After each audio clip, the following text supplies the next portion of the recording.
But now we have with us Rickey Williams here, president of Classic Bank in Cameron, and I've got him on. And Rickey, welcome to the program. And make sure you speak into the mic for me, okay? Okay, good to be here. Rickey, tell me a little bit. Tell everybody about who you are and a little bio on yourself, because you can tell it better than I could probably. I'm president of Classic Bank here, based here in Cameron. I'm from Cameron originally. I've been at the bank for 36 or 7 years.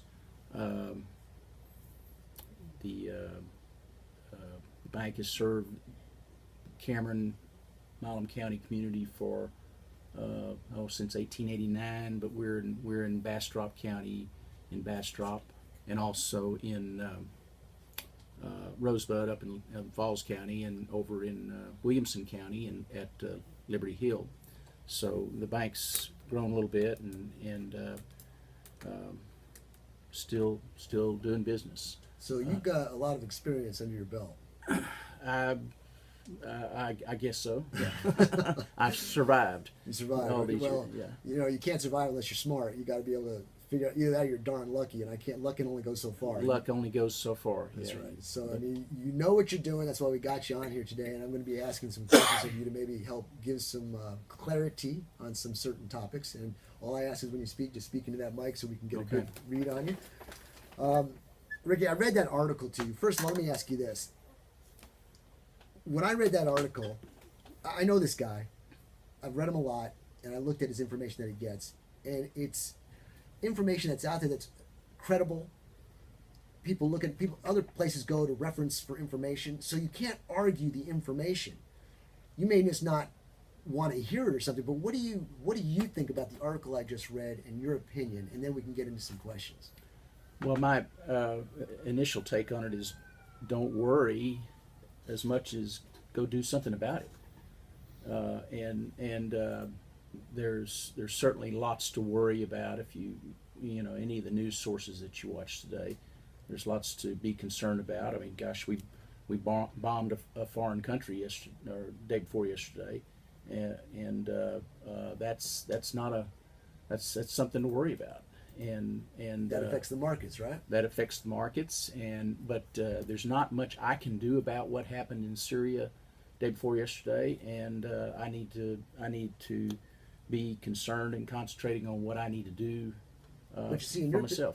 But you're in your position in finances, knowing that things of that nature, that news story, can affect the markets, and you've been around a while, you kind of know how to adjust and prepare. There's a lot of people out there who are just unfortunately not aware of how it works, how it affects them, what they can do. Obviously they need to go find out, but they're barely making it as it is, 2-3 jobs. I know many people in that condition, and they have very little time for anything. It's just difficult, so they almost get stuck between a rock and a hard place, and they just got to continue to work. They don't have the time to go reference or do something else to get themselves ahead in life. So what we're going to talk about today is maybe some things, hopefully some people will hear it, give them some insight and ideas and directions to where to go, okay? I see the story that I read, I see a lot of action, like I said, in Temple. But then I hear about the housing market bubble, the auto bubble, the stock market bubble, all these different bubbles. So that's going to be one of the questions. So why don't we just start right off the bat here? And I can't believe the time is going that quick. Here's question number one. Now, you've known me for some time, and you know that I teach about being prepared. And being prepared comes in many forms: food, water, medical, communication, finances, etc. Let's stop short from talking doomsday scenarios, but let's talk the importance of preparing for financial troubles locally and nationally that can affect us, and what we can do to prepare for it. That's a big, wide open question. Can you give me something to go on? Well, everybody needs some backup, some extra gunpowder to get through the rough times. And one thing if we're looking at this, the lower income group that is most worried, you need, with any kind of investment, you need to look at the time horizon of when you can turn that investment back into liquidity in tough times. For instance, stocks and bonds are probably at least have a 5-year time horizon. So if you intend to, or if there's a potential that you could need to turn that back into cash within in a shorter time frame, that may not be the best investment for So you. for the common man like me, let's say I've got $1,000. I want to get some bonds. Right. Okay? Right. But the bonds have a 5-year life on them, and if I put the money in there in 5 years, I get the benefits off those bonds. But for some reason, I say I need my money now, I get penalized, all that stuff, or I can't maybe not even get it out. Is that what you're saying? Right. Right. So you need to keep a certain portion of your assets and your that you own in some form of liquidity in cash, or in an alternate for that is gold or silver for a really serious downturn when maybe the value of cash is not there any longer. Okay. And I think one of your questions was about gold and silver. yeah, I'll get that in a second here. But let me go to my next question, then we're going to probably wrap all these questions up into conversation, because with one question, it leads into other questions, and then the one other questions lead into those questions, so it's a big full circle here. So let me go to the second one here, and then we'll just have a conversation. Let's talk terminology, because the common man's listening out there. Let's talk terms that the average Joe and Jane should know so that they can make better choices on financial security that would best suit their situation. You just mentioned bonds, and then let's talk about the basic terminologies of where people could invest their monies, what it means, so people out there know. Okay, stock. A stock is an ownership in the company.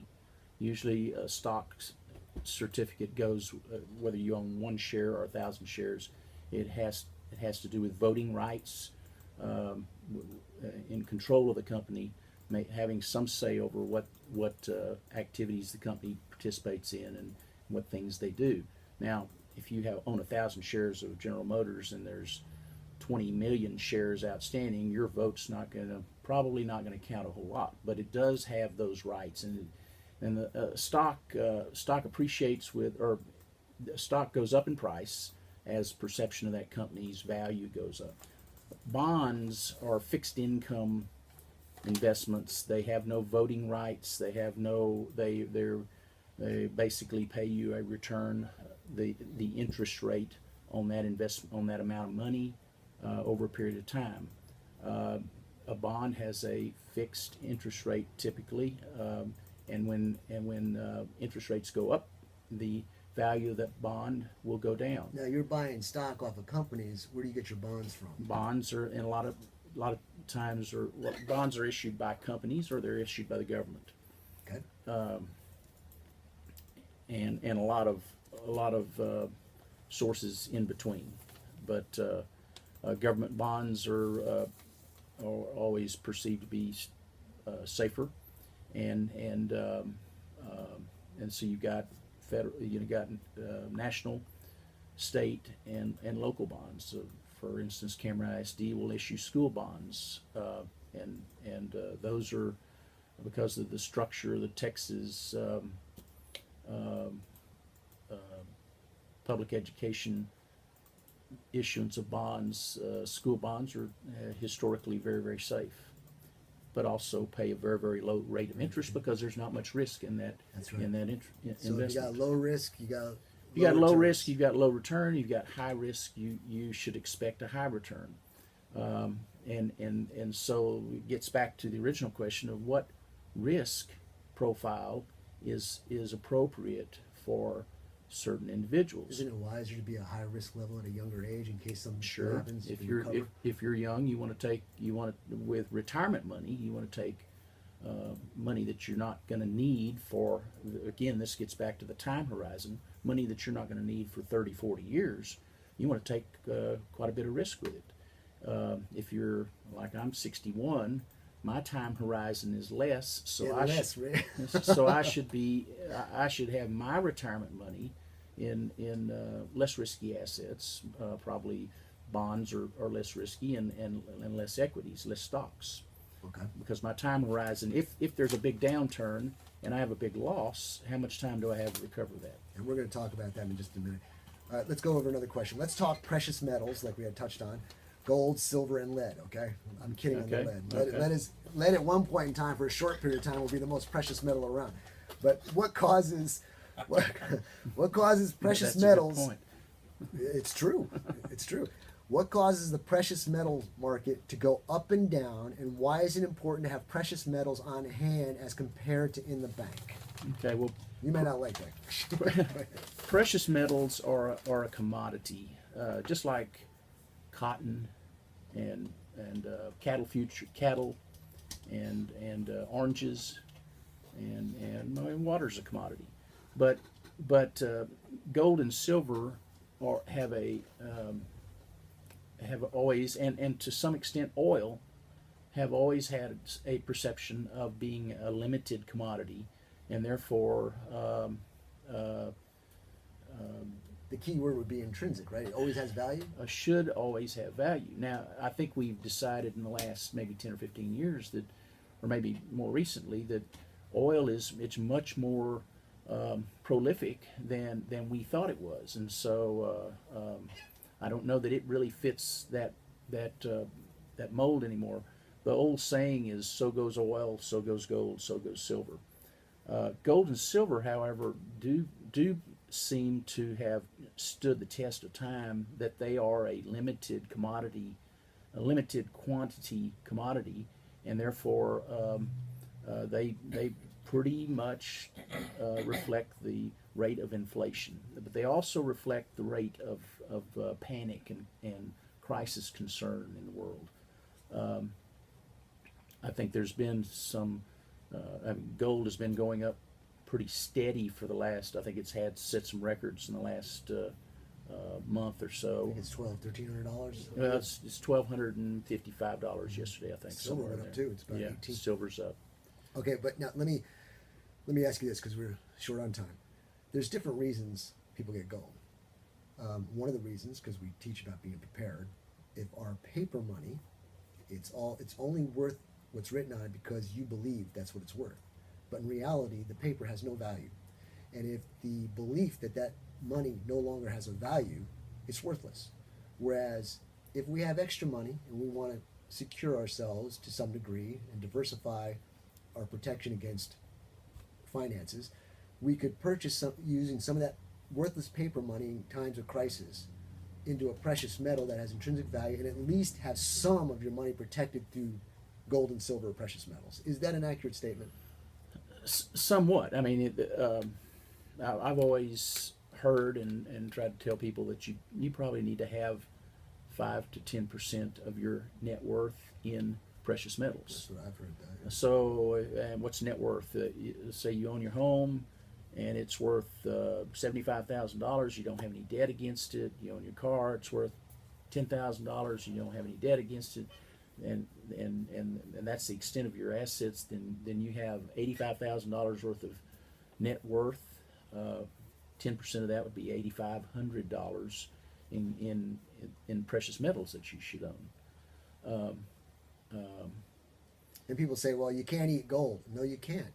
But when the crisis starts getting better and there needs to be some form of barter or trade, precious metal has intrinsic value. Somebody is always going to want it, and it can be a barterable item. I see two reasons to own gold and silver. One is as an investment because it keeps up with inflation.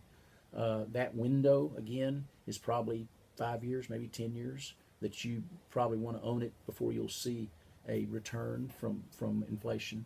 And then the other is in times of crisis or panic, or when maybe paper money is not worth what we thought it was. I've read that you should, you could, if you own gold and silver, then that's going to help you buy what you need to get by. I will say though about the dollar, you've heard the expression, the cleanest dirty shirt. Every country in the world does what we do with inflating the value of our currency, and but still the strongest in the world is still the U.S. dollar. I was about to say, I've read and I've watched video, and I'm going based on what I see. I've not done my homework on to back it up. It says that no fiat currency in the history has ever survived. Are you familiar with that? Yes. Uh-huh. Okay, so ours is no different. It's just a matter of time. Well, it's also though because no country has survived longer than what 250, 300 years. Okay, so I'm just saying. So their I like fiat currency goes down with the country. Country. Okay, Yeah. well, okay, well, that's for another show. Let's go to another question. Let's see. Let's talk bubbles. And I'm not talking soapy ones either. I'm talking housing, student loan, auto loan, those types of bubbles. What causes them, and what causes them to pop? Most bubbles in our modern economy have been caused probably by government regulation or laws, but historically bubbles have been caused from speculation in a particular activity or a commodity or an asset and what causes them to pop is that the price gets excessive and somebody panics and starts selling and then people are kind of like cattle. They all move towards the cliff and run off the cliff at the same time. Now, look, you got to help me out on this because I'm very bad at this. But let's say, for example, people can't buy homes, but they want to do loans. So they allow people who before were not capable, financially stable enough to meet the criteria to get a loan. Mm-hmm. And then they say, screw it, we're going to cut corners and let these people get it. All of a sudden, all these people have these homes that are out of their price range, and down the road, a short period of time, they can't pay it, and then all of a sudden, we have problems. Is that an example of how it can happen? That's an example of that's what happened with the subprime mortgage crisis. Right now, it seems like that there's a subprime auto bubble inflating. And what if that pops? How would that affect our economy? Well, you're going to have you would have it would pop when we no longer offered subprime. Well, it would pop when those subprime debt cannot pay that debt back, and what happens is you start having an abundance of used vehicles on the market, and then they all get really cheap. Right, for the last 5 years, the used vehicles have brought pretty good money. In some cases, they bring as much as a new vehicle with low mileage. This is such an in-depth conversation. We could have 3 or 4 more shows. That's right, but I want to ask this question. I got like 2 minutes left. Is that right, Trey? That's right. So I need a quick answer on this. The stock market, the highest it's ever been. Aren't those high numbers just numbers? When the stock market crashes, which it has done before, the value of the stock market just vanishes. Please explain this and how persons involved and who are not involved get affected by that, and how it becomes a calamity for this country. You got 1 minute. Oh gosh, one of the things you watch with stocks are the price earnings ratio, and those are the highest that they've been in a long time. And so the market is very, very high. It's also numerically high. The Dow Jones sets new records quite often. The S&P. It's probably a time to be a little careful. Okay, but what I'm getting at real quick is last time it happened and the stock market crashes, this country is in turmoil, majorly financially. Right. I mean, why? What happens is people that have gains in the stock market, they're taking a little off the table from time to time, and they make other investments. They buy real estate. They buy Maseratis. They just when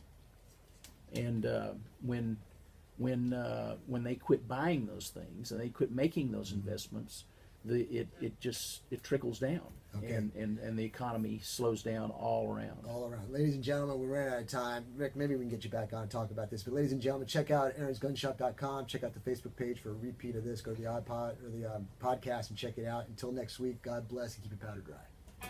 Did that make it? Close enough. Did I make it?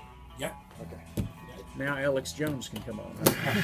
I tell you, you really need half an hour for that discussion. Well, I didn't realize what I read Yeah. took longer than I thought.